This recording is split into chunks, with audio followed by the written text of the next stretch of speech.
palju õnne kõigepealt 65. klassis täna etapivõit. No ma vaatasin, et esimest sõitu sulle väga lihtsaks ei tehtud, väga suurt vahet sa sisse ei saanud sõita.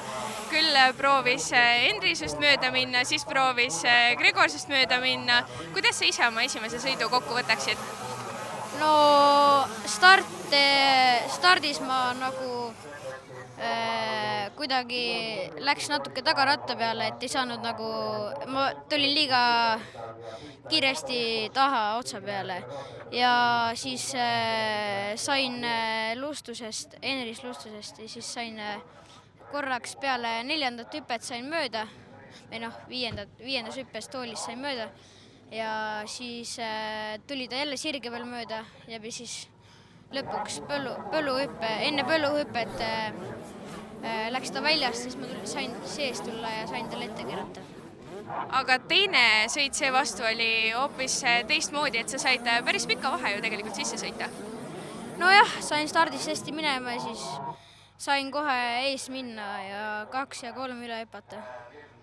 No eile me rääkisime sellest ka, et kodupubliku ees niimoodi sõita, sa oled ju Pärnu motoklubi sõitja. Kuidas täna selle pingega oli?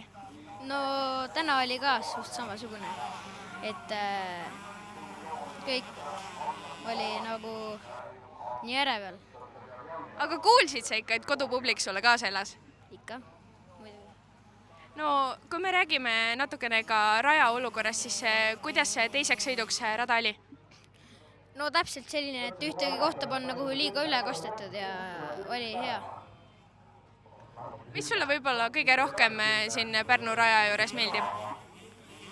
No, et kurvid on mõned juba võistlustel on nagu sellised liivasemad, et muidu trennis on nagu hästi kõvad ja hüpped on võistluseks lükatud hästi nukid püsti ja saab hästi hüpata.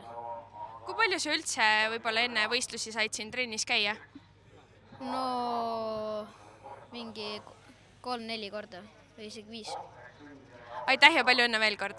Aitäh!